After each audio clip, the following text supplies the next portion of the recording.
Hey, everybody, welcome to Deep in the Plus. I'm your host, Rob Whiteside. Thank you guys, as always, for being with us. We appreciate you. If you haven't already, please subscribe to WDWNT TV for more great content, and also give this video a thumbs up, as why? It helps people to find us. Tonight, we're going to be talking about something that I'm really super excited to talk about, but it's a very emotional thing to talk about, and so I brought Desi on. Desi, I'm so sorry. Thank you for holding it together here. I appreciate it. You gonna be okay? You gonna be all right? Yeah, I just Okay. finished watching it again right before we came on. Okay. All right. So we were talking about the reboot of Adventures in Babysitting, and we're you will not watch that with me. I don't know why. No, we're talking about this. We're talking about Once Upon a Studio, which, when this came out, the first time I saw it was at Destination D23 in early September. And I came on every show we have and said, oh my gosh, I cannot wait for everybody to see this thing, because the very first time I saw it was with a huge room full of Disney's ultra fans, and the directors came out. It was so unexpected. I had no idea what I was about to see, and they came out, introduced it, played it, and then we all just rose to our feet, standing ovation. As a matter of fact, I would have done a standing ovation had the rest of the room not, but clearly this hit the same for everybody. So that was really exciting. And then I was just like, oh man, everybody needs to see this thing. If you're a Disney fan at all, in the least, if there was any part of Disney that touched your life, you needed to see this. And by the way, we're going all the way through the thing. So if you haven't seen it yet, go and watch the 8 minutes of this short, and then come back and we'll talk about it for an hour. Seriously though, what did you think of it? I obviously, recommendation at the end, but when you first heard about this, did you say, this can't be all that good? And then what did you think after? I mean, I heard you talking about it ad nauseum, so Yeah, no, I that's right. thought, That's correct. oh, Rob's just talking it up. I also tried to go into it without any spoilers, so I didn't even really know what it was about until I started watching it. So I really feel like that's the way to do it instead of being told ahead of time what it's about. Just go into it and be totally surprised by what you're getting. Well, I tried not to have any spoilers when I talked about it, right? I mean, I just No, said, you hey, just said that you loved it. Yeah. yes, I was like, you're gonna have to go watch this. So again, because of Park Center and other things, I'm weirded out by the Disney 100 and what the heck this whole thing's been about. The Disney 100, it's 100 years of wonder. It is the 100th anniversary of the company. We celebrated 100 years a few years ago, which would have been Walt's birthday. And so now it's 100 again. I think if you're a casual movie like Disney person, you're like, what are we doing? Like, it's 100 years of what now? Like, what is this? We're going to celebrate 100 years of Walt's dietitian. That's the next thing we're going to do. But honestly, when we were at D23 Expo in 2022, yeah, 2022 at D23 Expo in Anaheim, they came out and they did a whole slate of things that were coming out. And one of the things they talked about was Wish. And the way they kind of set it up, Jennifer Lee came out and talked about it, and she set it up in such a way that it was almost felt like it was going to be an homage to 100 years of the Disney company. And I thought that was amazing. And she talked about like When You Wish Upon a Star and all of the movies and through history that have been about wishing. And I thought this was going to be like an amalgam of every Disney movie. And so then when Wish, like when we saw what it was, I was like, that doesn't feel like something you do for the 100th anniversary. I thought maybe they'd go full hand drawn. Something about Wish would be like so special for the 100 years.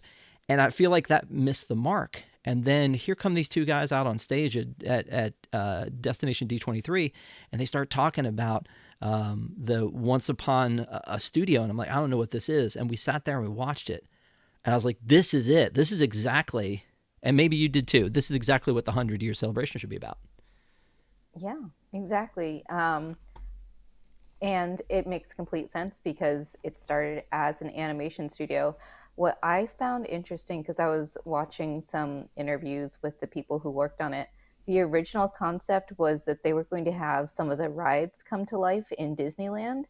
And I mean, yes, I would probably eat that up as well. But I think that they did it right. It makes way more sense to have, um, you know, the animation be the focus because that's how it started 100 years ago. No crumbs. Anyway, so when it first opens up, we see the outside of the animation building, which I've seen before. It's in Burbank. I've not been in the building, but I've seen the outside of the building and gone to the studios. So that you see the outside of the building with the hat and everything. And then there are two people walking out. And the two people walking out, one of them is an intern and one of them is Disney legend Bernie Mattinson. And apparently, Bernie was with the company for almost 70 years. He was a big part of all of the all of the animation evolution from Lady and the Tramp through Strange World. Passed away sadly in February of this year, but got to see this thing. So as soon as this opens up, I'm more of a parks guy. I mean, when it comes to like knowing what does Ex Antensio look like and what does Rolly Crump look Right. like, but I was like, okay, that guy's got to be somebody, but I didn't know who. And so That's then when they're exactly standing, did you do the same thing? same exact thing. I was like, that guy's got to be somebody. I don't recognize him because just like you, like I know the parks people. I don't know necessarily the animation guys. So seeing him, I was like, there's a reason they're bringing this guy Right. in. And if it So was if obviously I looked him up. I was about to say if it was Eric Goldberg, I would be like, oh, yep, there he is. I didn't know Bernie from sight, and that's probably just an embarrassment. But I'm putting that out there that I didn't recognize him when I saw him, and so he says this line that it was a little too cheesy almost. He's like, oh, No. if these walls could talk, and I'm like, oh, there's your setup right there. He's like, if these walls could talk, and honestly, Well, as we go ahead. because I didn't know what I was getting into, I didn't pick up on that the first time I watched it. Oh. So I didn't know that the walls were literally going to come to life and talk. I was just like, oh, that's cute. Well, yeah, and again, we didn't. Neither of us, I don't think, knew what we were getting into the first time we saw it, so I didn't know that. But maybe it's like one of those things where you've watched way too many like serial killer dramas that you like you can see what's about to happen. And so when he said that, I was like, oh, well, I guess that's what's going to happen. And so you see him, and then they slowly pan over to the picture of Mickey and Minnie on the wall, and then it pauses there for a second, and then they jump out. And at that point, I thought, this could be a little cheesy. Like, honestly, at that point, I thought this could be a little cheesy. And then almost immediately, I'm like, nope, nope, I'm bought in. And I don't know if it was Tiana. Like, as soon as I see Tiana jumping out and hearing Aniki Nani Rose's voice, not just in a can, but like doing new dialogue. And I was just like, yeah, Hmm. this is kind of awesome. And so I was bought in from that point. But as soon as I saw him there, I was like, oh, this feels a little weird. And again, because he's not the world's greatest actor. No offense to Bernie. I was just like, okay, there's a reason that he's here. One thing that is interesting to note, though, is that the two men who wrote and directed this are holding either of these doors as they're walking out of the studio. So this is Oh, I didn't their even notice that. this is their cameo as they're walking out, which I think is kind of neat. There are so many little Easter egg quick moments in this thing that it's just like you can't consume them all in the first time. And honestly, I've seen it 5 times, 6 times now, and every time I watch it, I'm like, either I'm reminded of a moment that I loved, or I'm reminded or I'm seeing something that I hadn't seen before. So, just a few stats on this thing. Is 540 characters plus. It's the same thing they do with like the Tree of Life. They're 324 plus characters. It's like, okay, because somebody lost track along the way, I guess. So 540 plus characters, 85 plus movies and shorts that they drew from. So it wasn't just the 61 full-length animation, 62 with Wish. It wasn't just the 62 full-length animated features. It was also shorts like you see. Uh, Like the Prep trees from. Oh, yeah. Yes, Prep and Landing are in it. Just a lot of animation, and it's just Disney animation. We're not talking about Pixar here at all. Which Right. brings me to something that I want to throw at you, a little theory that I picked up on as I'm watching this. This Okay. feels like Toy Story. Oh, I see what you're saying. Yeah, because all of the humans have gone, and so now these characters can come to life. Yeah, I get that. So maybe it would Yep. also be too on the nose to have Woody and Buzz in there as well. Well, and again, it's 100 years of the Disney company, so they certainly could have Right. thrown in Marvel characters or Parks characters or anybody else. But I think, as you said at the top of the show, this There's one. you would. Oh yeah, there is one. But you were like you would have loved to have seen the Parks thing, but this is also the birth of the company is around Right. animation and Disney animation. So there's so many people who don't know the difference that I was around a group of people and they were talking about is Shrek a Disney or Oh Pixar my movie? And I'm gosh. just like, are you kidding me right now? It I just it boggles my mind how many times I see people in Harry Potter scarves showing up to Disney World. Like, do you not realize that's at a different park and that Disney does not own Harry Potter? And also, what are you doing wearing a scarf in Florida? It's 90 degrees outside. right. Yes. Well, and again, bless their hearts if they're watching. But again, there was a game show that a British game show I watched a little bit of, and it was they had to name Pixar movies, I think, and I'm just like, what? Make it Mm. easier. And the people had the hardest time doing it. And I don't know if it's because I had kids or because I'm obsessed with Disney or what, but I'm just like, I mean, you throw out a movie, I'm gonna be able to tell you who did it, but again, that seems basic to me to know when it's a Disney movie. But a lot of people emulate Disney, so you never know if especially in the world of CG, is it DreamWorks, is it is it Pixar? Even But within this company, sometimes you don't know, is that Disney or is it Pixar? Like Strange World, was that Disney or was it Pixar? I mean, was obviously it a I know, mistake? but That's something we could I talk don't see about at that. another time. And let me back up a second also and say that after I watched this, I immediately scrambled and tried to figure out when can I watch this again? How can I show this to other people?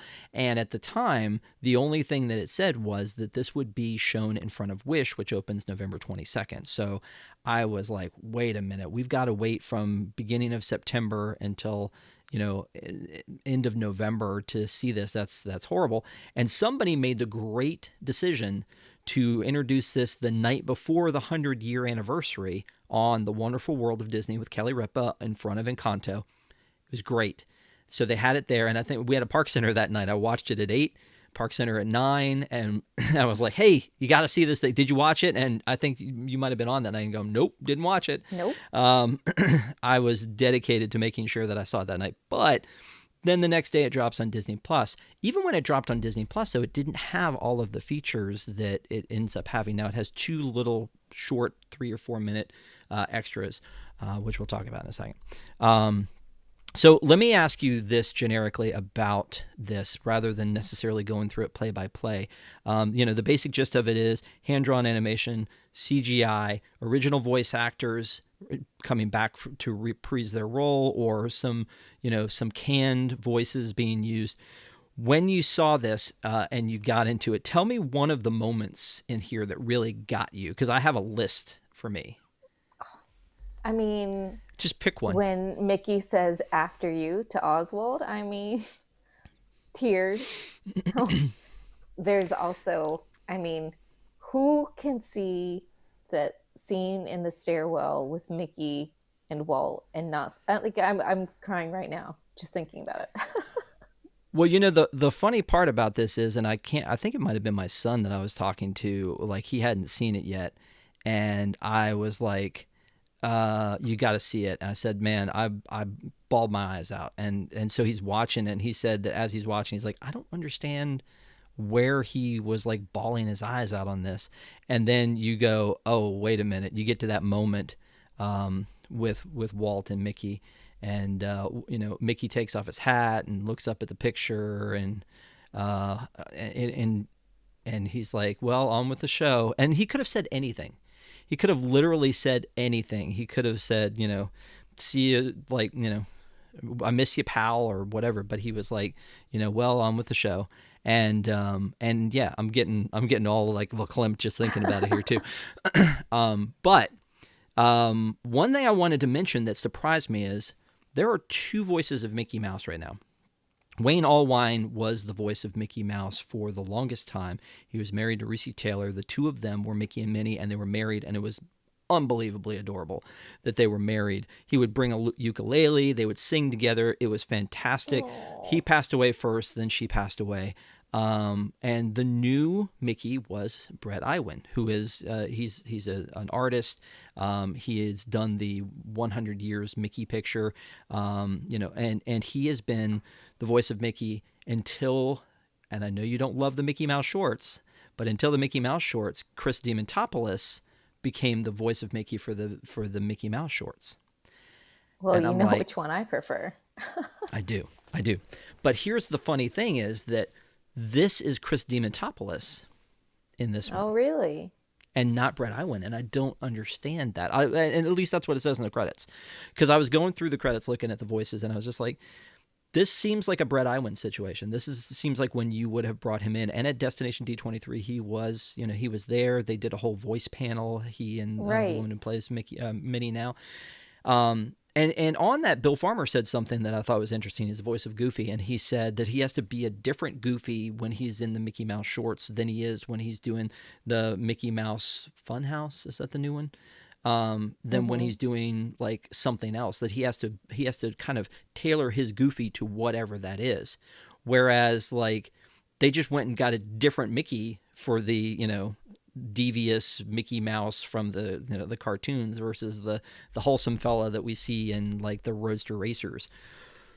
So again, I just thought that was interesting that it was Chris Demontopoulos listed for that. So That is interesting. let me just tell you about the I think what was instantly one of my favorite scenes was this one with Clarabelle and Ka, and Yeah. and he's like Ka, and then Rapunzel's like, Mickey, I got this, and then off screen she just whacks him with a frying pan. And I'm like, this is so great. Like, know the strength of your character and play to it in this very quick scene with these different ones. So that was one of mine too. So obviously the Walt one's very emotional. Yeah. I did appreciate that they did the hitting of Ka off screen.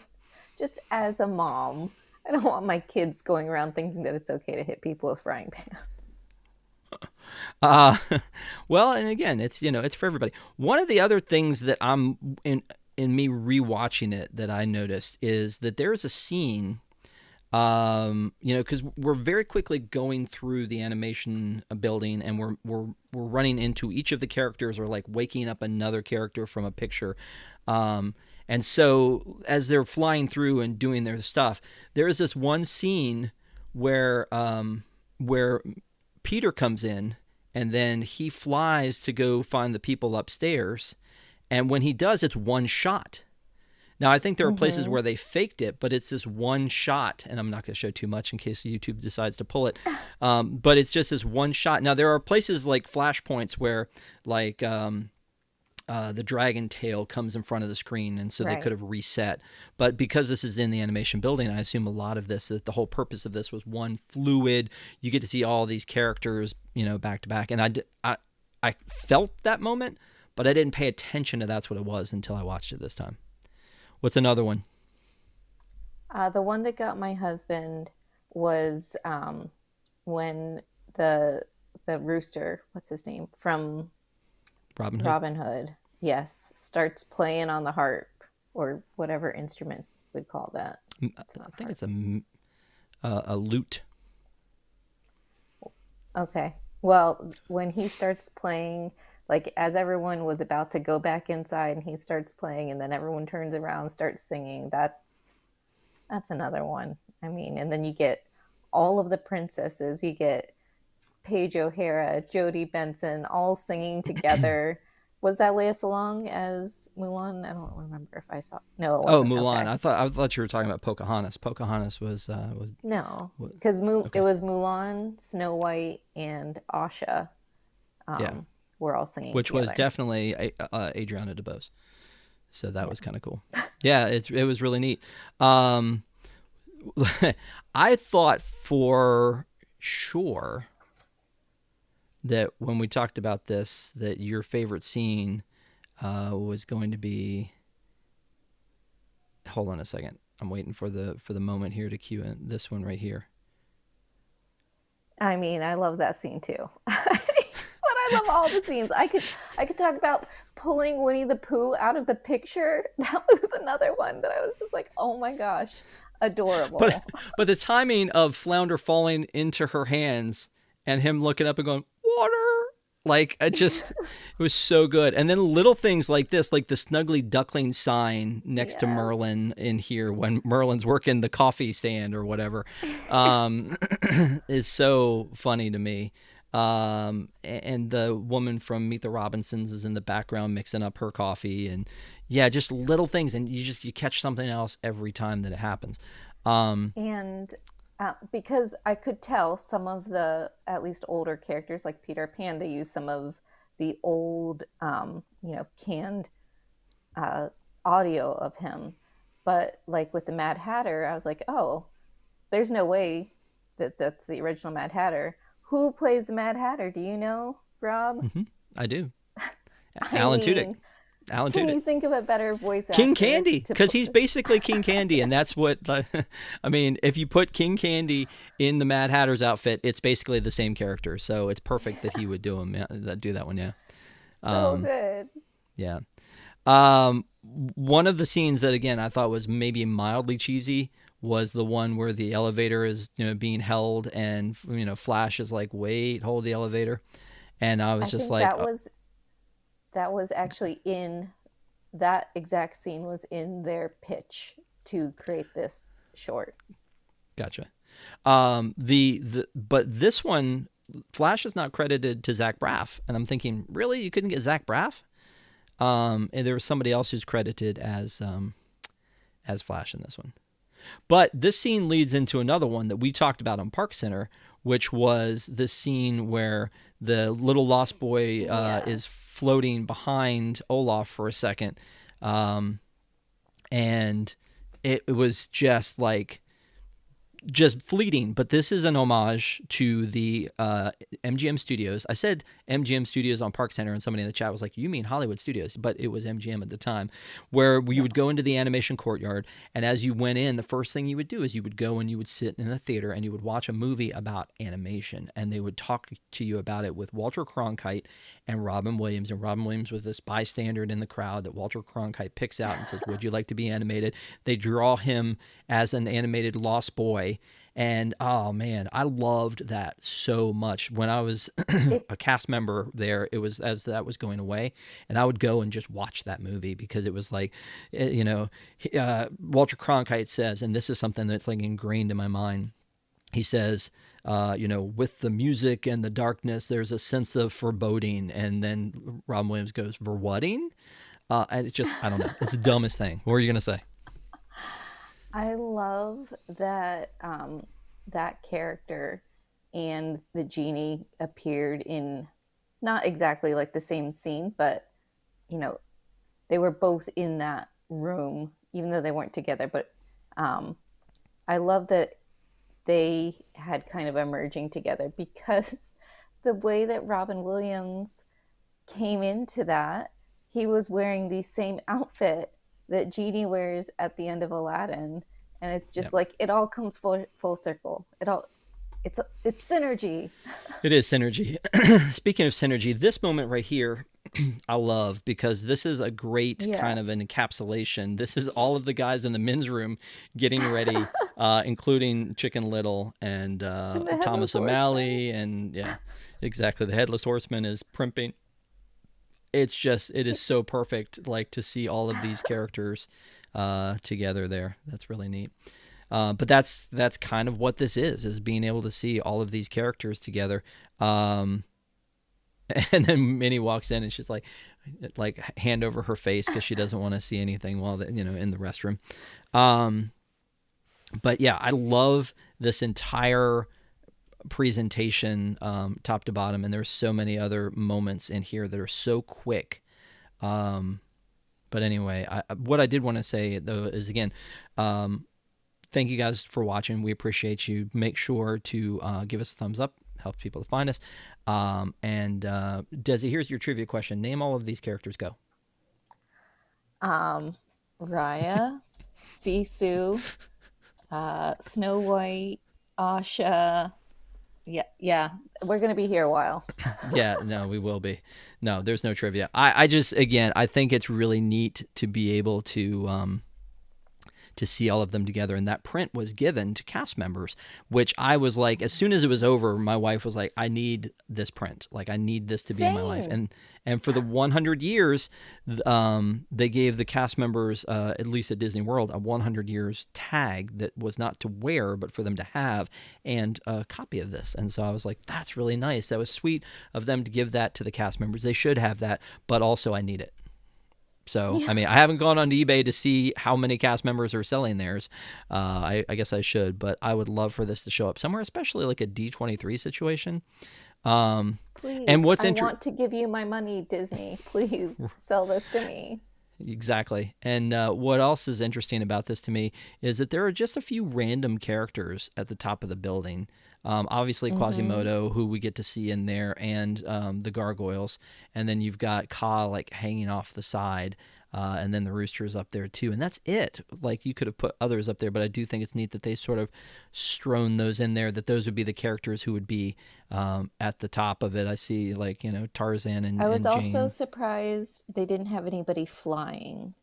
So, like, the plane is not Yeah. flying, Sisu is not flying, you haven't got Elliot flying. Like, nobody's flying. You've got all these flying characters. Dumbo, Peter Pan could have all been in the air and taking up more room Yeah. so that it wasn't quite so crowded there. I was But yeah, also surprised at how much representation certain movies got versus others. like, Like Raya, for example, oh, I thought had a ton of representation. If you look at the picture, like her section takes up maybe a little, almost the little too entire much. left-hand side. Yeah, maybe a little But too much.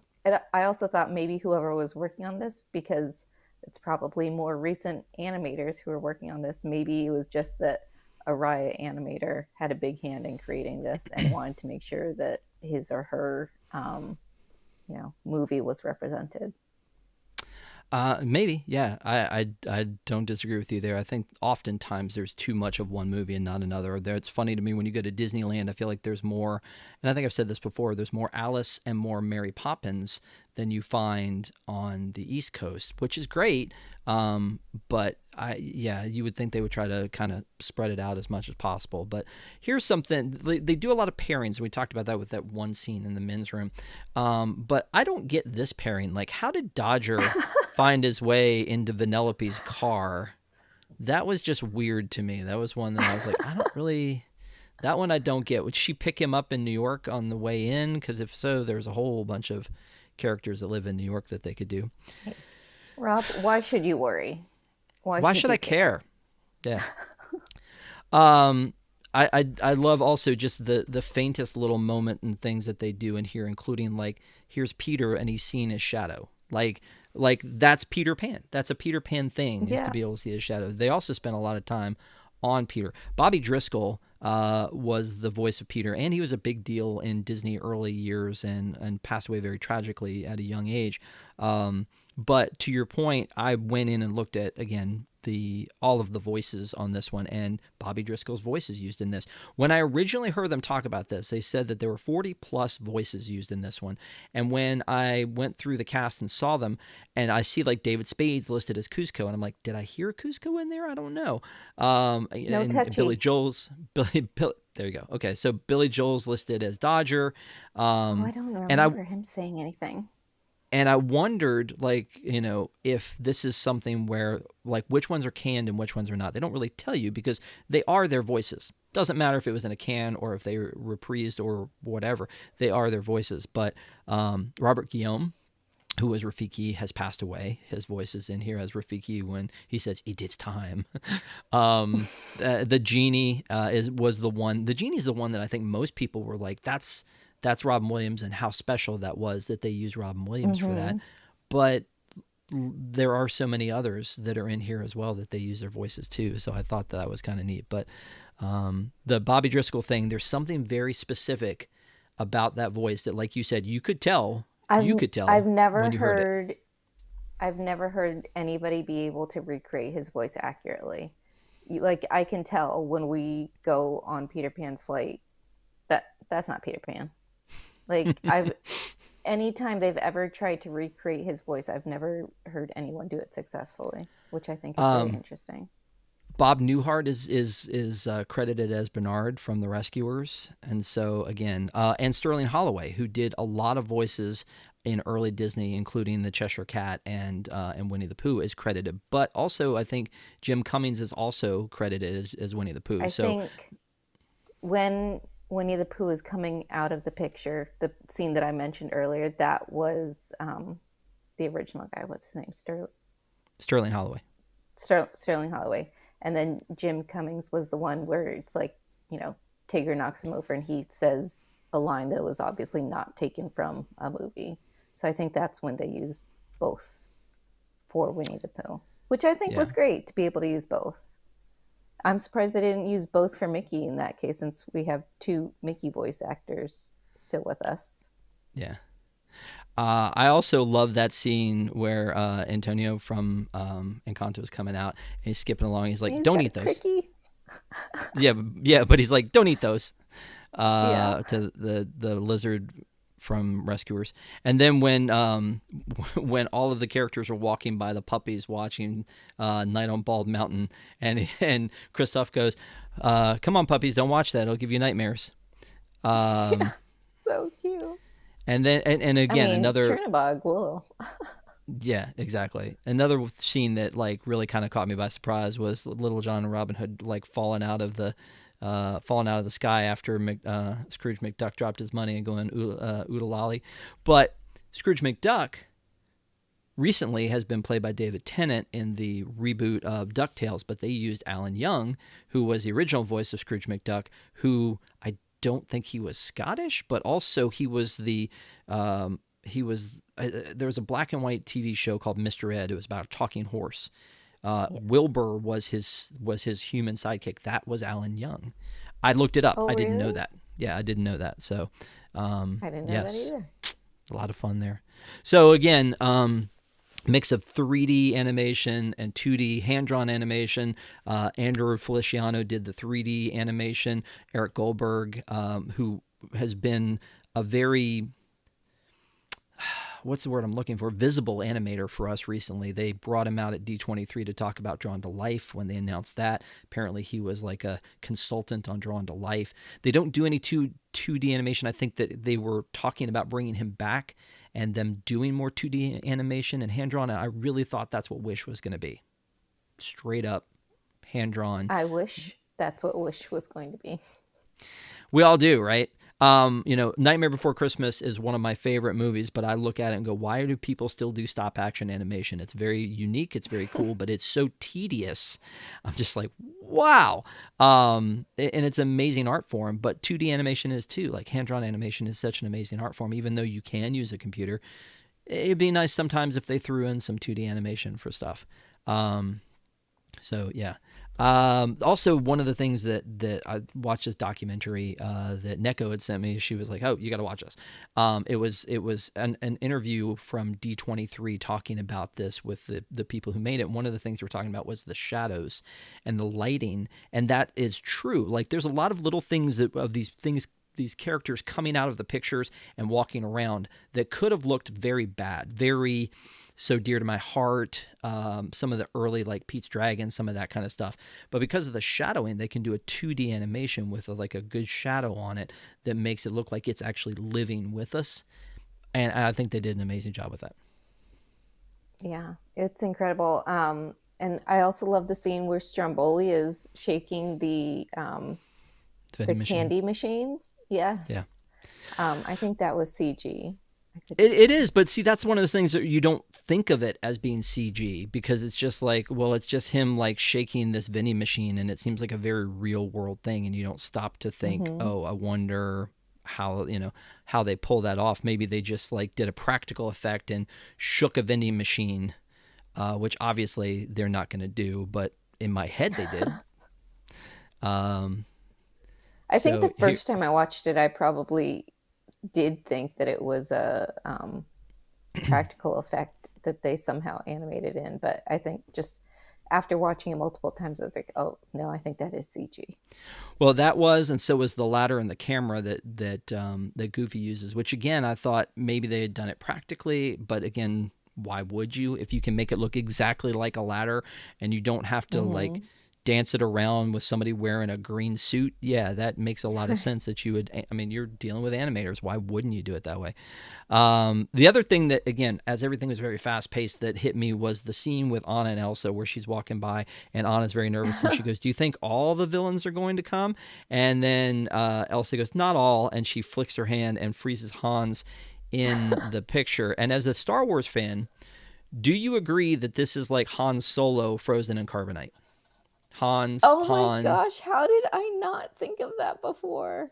I I mean, that's kind of the pose, right? That is the pose, and his name is Hans. Oh my goodness, that's See, definitely what they did, and I'm shaking my head at myself that I didn't realize that until right now. well, we were reviewing last week the Haunted Mansion movie, and they were talking about Alistair Crump and how it was a I think you might have been in the chat at the time, and how it was a tribute Yes. to Rolly Crump. And I was like, I just watched Behind the Attraction the week before. I know who Rolly Crump is. Like, because they threw Alistair on the front, I was like, why would they come up with Crump? What is the deal here? And I was just like, how could I not have known that that was the thing? With Donald Duck too, Clarence Nash, who was I think it was he was one of the original like Donald Duck voice actors, passed away obviously. Tony Ensinamo, I think I'm probably butchering his last name. Both of them were both credited, kind of like you were saying about Mickey, and like we talked about with Pooh. Both of them are credited, which I think is cool. Again, this is 100 years of the Disney company. Like, for there to be an homage where the current Donald and the previous Donald both have voices in here is amazing. So, Yeah. No, so many neat little things throughout the whole thing, and again, it just happens so quickly, and just gag after gag after gag. They must have had such an amazing time doing this. Apparently, they had to be like super secretive about this thing. And again, I didn't mhm. know it was coming. I sat down to this panel at Destination D23 and thought, well, there's a writer strike, there's an actor strike.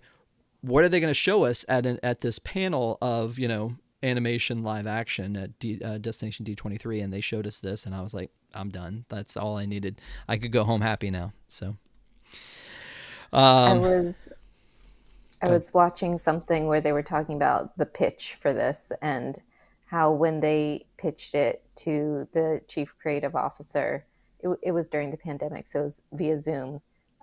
She goes off screen, and they're like, "Oh, what happened? What's going on?" Um, and she comes back, and she's got a tissue because she's crying. She's like, "Yes, we need to make this happen." I'm like, Jennifer Lee. "Yeah, Yeah. I get it." But Um, that was one of the scenes specifically that they had pitched right at the beginning, and they said that because that was one of the first things that they had talked about was, Donald Duck getting upset about Flash being so slow to get into the elevator, that kind of set the tone for the rest of the the short.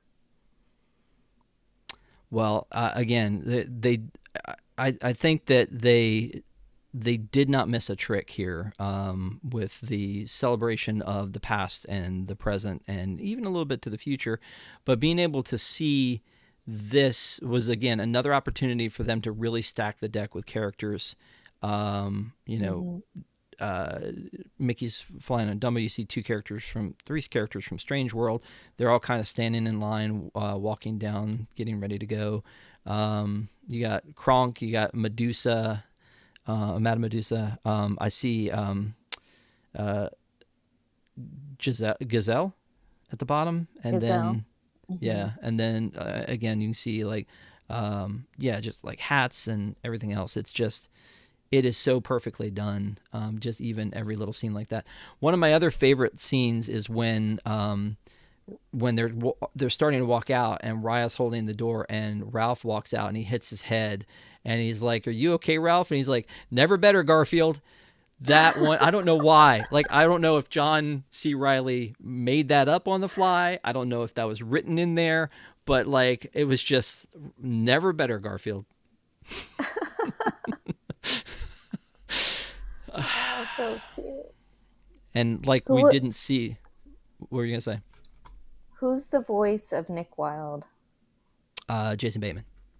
Yes, I think Jason Bateman like kept trying to come up with clever lines for Nick Wilde, and then they they cut it down. But he's like, I can make this 15 minutes for you, just just Nick Wilde. Well, and again, Disney Plus clocks this thing at 14 minutes, but it's probably about 8. The rest of it is who used, did the voices in German, which again, there are a lot of people, so who knows. But yeah, there's so many people in this thing, and even just the moment like this where not Scar, but where Mr. Toad comes out and he's on carpet, like that's so great. Yes. Um, I I had heard that the original cut was 14 minutes and then they cut it down to 9. I'm like, give me the director's cut. I want the full 14 minutes. Please give it to me. I mean, if it exists, yes. Like this could have been. I don't know. I mean, don't make it a full length feature. This was the right medium for this. This short was the right medium for this. But I would love for it to have been longer. And if there's more that exists that was done in the moment, I would love to see it. I think that would be kind of amazing. Yeah. Yeah, but again, so many characters. When Stitch comes out, chews on the camera, adorable. But and then Lilo comes and gets him and pulls him back off. But then the really cool part to me is when Fix It Felix shows up. I was like, well, of course Fix It Felix is gonna show up and just bang on it with his hammer and fix the camera and everything's great. So, Yeah. I actually just watched that movie for the first time this week. oh really? Yeah, because Your boys weren't into that? my kids came home asking for Rompe Ralph, which I guess is how you say his name in Spanish, because they saw it in Spanish class. So they're like, we want Rompe Ralph. So I figured out they meant Wreck-It Ralph. That's adorable. And you had not seen it before, No, I hadn't seen it before either. and Not because you I had like anything against it. It was just they want to watch Moana and Toy Story over and over again. and you liked it. Yeah, I did. It was Okay. fun. It's a good time. Well, see, the problem for me is I'm like a video game dork. So like the video game references like Hubert and all that stuff that was in there and Tapper was just like Nirvana for me. So I love the first one. The second one, I don't know. I The still second one I haven't thought seen the second one. was okay. I think they tried to do like, hey, if this much in the first movie was good, then we'll do this much more in the second movie. But neither of those movies have we reviewed for Deep in the Plus, so maybe sometime we can do those.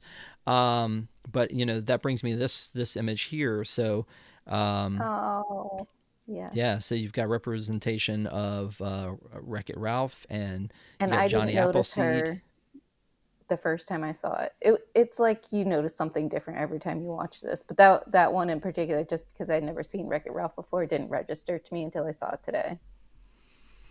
And then you got this scene with when Paige O'Hara and I assume Robbie Benson sing the "When You Wish Upon a Star," and you got the two kids from Meet the Robinsons, and you've got Pecos Pecos Bill Bill. and Penny from the Rescuers. I assume is who that is. Or Jenny, Mm-hmm. Jenny from the Rescuers. One Don't Oliver and put me on the Company spot is right now. yeah.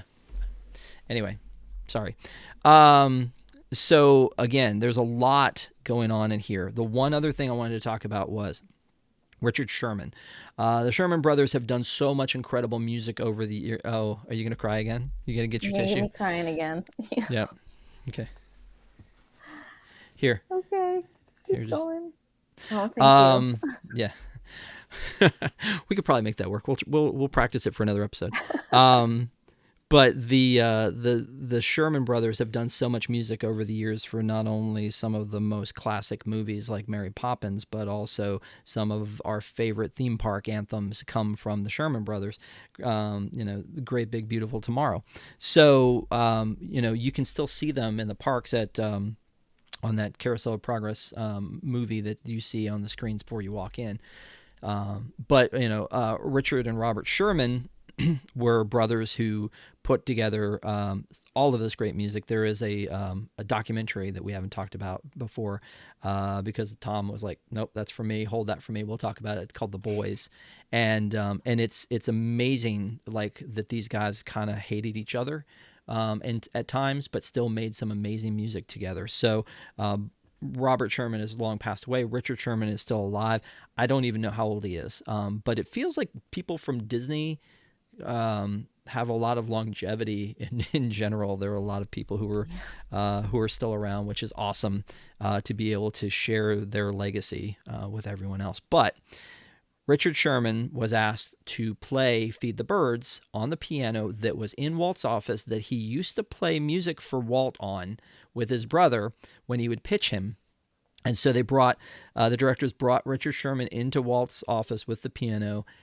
They played, he played Feed the Birds, and then that's the melody that we're hearing underneath when Mickey is looking up at Walt, which makes it that much more special once you know that that's the thing. There's a 3-minute bit on Disney Plus that shows you that, but they showed us that at Destination D23. They're like, by the way, here's another special moment. I remember hearing Feed the Birds and thinking that was weird when I first heard it, like, why that song? But apparently that one was one that was very special to Walt that the Sherman Brothers had done. Yeah, now I'm getting a little bit glimpsed. It was definitely an amazing short, and it was, like I said, it was about 8 minutes long.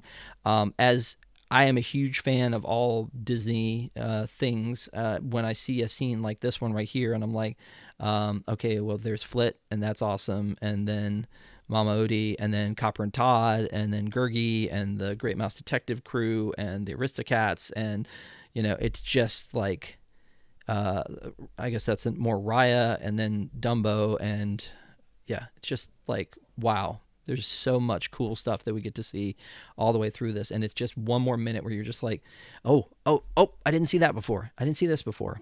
So, I don't know, like, this is kind of like I talk about with Nightmare Before Christmas. There's rumor of like a sequel or a prequel. I want it to be what it is, and I don't need more Nightmare Before Christmas. I need that to say special. I don't think they would ever do a sequel to this because it was special for the 100 years. Yeah. They find a way, hashtag Toy Story 4. I mean, if they want to release that longer version that I mentioned before with the 5 extra minutes, yeah, please do. I don't know how you follow it up, though. One thing you could do is when it comes time for Pixar's anniversary, they could do one with Pixar. Yeah, I could see that. Is Pixar 30? Pixar's got to be close to 30. No, 95. I was thinking Toy Story is close to 30. So 95, Pixar's, yeah. I think that they track the beginning of Pixar from 1995, which is why Lightning McQueen's number is 95, and so that's one of those things that they track it from the Toy Story movie, even though there were shorts and things beforehand. That may have just been, I don't know why, but I think 1995 is where they clocked that, which would mean 2025 would be 30 years. Doesn't seem like a special number, but then again, Disney likes to celebrate everything, so who knows. And then one last thing is, as they're singing When You Wish Upon a Star, and Jiminy gets his own moment. Oh, yeah. He gets his own moment. Oh my gosh. So good. That was the original Jiminy, wasn't it? The voice? I don't know. It sounded like the original Jiminy. Yeah. Like I said, they were very kind in the end of this movie. If you go through and watch it after the image of all of the characters, they do break down the voices and tell you who was who. So That was kind of neat that they did that. Because again, they brought back a lot of the original voice characters. There's a tag at the end of it that says, "To all who have imagined with us, laughed with us, and dreamed with us, thank you." Which again, tears. And then Tears. they dedicate it to Bernie as well. So yeah, and then even in the So end much credits, crying. they're yeah, exactly. So happy tears though. Happy tears. There's so many moments though in the end where you see like even more of the characters as they're like moving these things around. But like, so there's Donald Duck listed as Tony and Slumlamo. I don't see, again, I'm looking through there. You see Aquafina, Kristen Bell, Jodie Benson, Robbie Benson. I don't think there's any relation, but Robbie Benson was the Beast. Pat Carroll, and then you can see Chris Demontopoulos right there listed as Mickey Mouse. Not even top billing. Like, what is the billing process on this? I guess it's Baymax. last name. It's last name. Now that I'm looking at it, it's last name, because like Scott Okay. Adsit is Okay. first, and Alexander Got and it. Anderson. So yeah, you're like Baymax. Why does Okay. Baymax get top billing? How I dare mean, he? I would give Baymax top billing any day, except maybe Stitch. Stitch and then Baymax. But again, here we go to this next scene. Like theoretically, Brett Iwan would be here in between Tom Hulse and Jeremy Irons, or no, Jeremy Irons and Billy Joel, and he's not. So Tom Hulse singing as the Hunchback, that was kind of cool seeing that. Jonathan Groff we knew as Kristoff, but again, Robert Guillaume has passed away. James McDonald, I wonder if that's Jimmy McDonald. If it is, he was an old school original Mickey Mouse guy. Bill Farmer's listed as Goofy Hmm. and Pluto, which we know he does. Bobby Driscoll again as Peter Pan. So just again, really neat seeing all of these names in here. So you have all these like old school animators, you've got new school animators, you've got old school voices, you've got people who came back to redo their voices. This was absolutely a labor of love. I can't even imagine, like, do you charge, like, if you're Jason Bateman, do you go, oh, Disney, you want me to come do that for you? Do you charge them, or do you go, you know what, this is 100 years, it's your birthday, I'm gonna throw you a 15-minute voice session? I feel like you gotta just throw it in. It's, I mean, think about how long you have to say anything. You get like one sentence. That's it. Just just give them a freebie. I don't know. Yeah. Well, I think here's the thing I think they should do. Even though I've seen this now, I would like to see it again and again. I think that they should put this at Epcot at the film festival, Oh yeah, that would be or the Walt Disney Story, or the Walt Disney Presents things from after I one died, man's as Tom dream. always said. Yeah. Yeah. Yeah, one man's dream. Like put it in there, put it in again in the film festival at Epcot, because I feel like it should exist somewhere that people can come and be inspired by it. I've told the story before that when we would go to the Magic Put it Kingdom when I in. was a little kid, my dad would always make us go watch the Walt Disney Story on Main Street. And I'm like, but People Mover, teacups, I want to go ride rides. And he's like, this is how it started. This is an homage to how this company started. Beautifully done, fun, entertaining. I think it should be in the parks. Yeah. Let's put it in Star Wars Launch Bay. Are you ready Just for Launch Bay just to go maybe away? redo that whole area. Well, yeah, I I got a mean, great idea. nobody Let's do it as an animation courtyard. Oh wait, nobody loves Star Wars more than I do. Um, every time we walk by, my kids are like, "Can we go meet Darth Vader?" But let's just make Galaxy's Edge the world between worlds. Have everybody meet there. Let's make yeah, Launch Bay something else. I'm down. I'm all about the world between worlds, making that happen so that we can meet Darth Vader and Luke and Anakin and Darth Vader and just It's everybody. I mean, I Yeah, love it when my kids play their video games and they've got Darth Vader versus Anakin. Like, yeah, you're make you're that like happen. you're like you've upset mommy. I don't really want that to happen. Okay, so before we have anything else we missed, I think we covered this cover to cover again, and we've been talking about it Oh, for 50 one minutes more for an part. 8-minute thing. Go ahead. One more part that I loved was the make it pink, and they turned the sorcerer's hat pink, and then make it blue again, of course. But that was just such a cute moment. I loved it. Yeah, like I we loved it all. absolutely. Yeah, I mean, you absolutely saw that coming, though. I think when they bring the fairies in, and you're like, okay, we're gonna see that in a second. So I'm gonna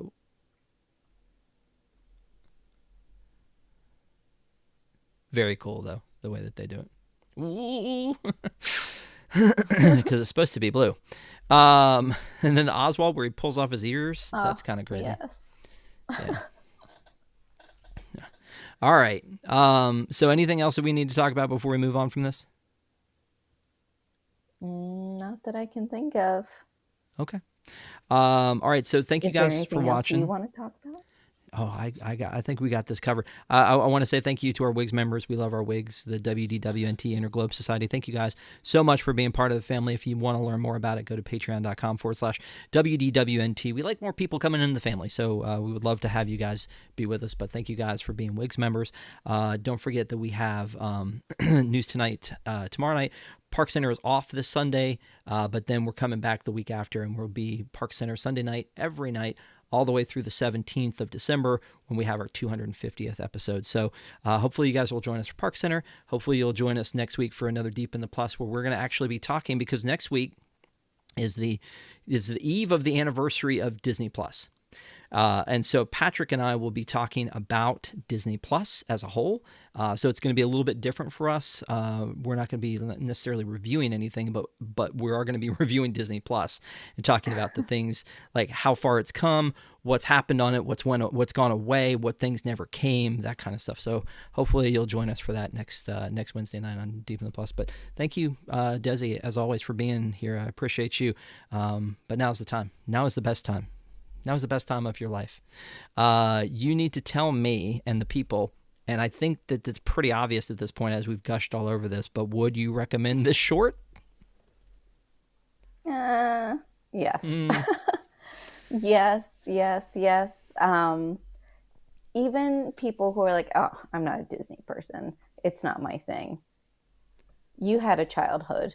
You go back, you watch this, and it will bring tears to your eyes. I don't care how big and tough you think that you are. Watch this, and it will bring back all of the nostalgia. Everything will come rushing back to you. You're going to be a born again Disney fan. Yes, highly So when you recommend.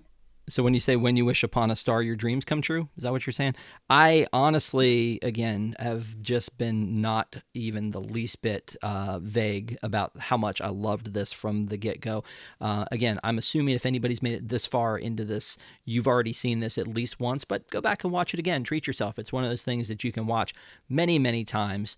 And always find something different. And like I said, I hope that it finds its way to the park, but I would absolutely recommend this for anybody.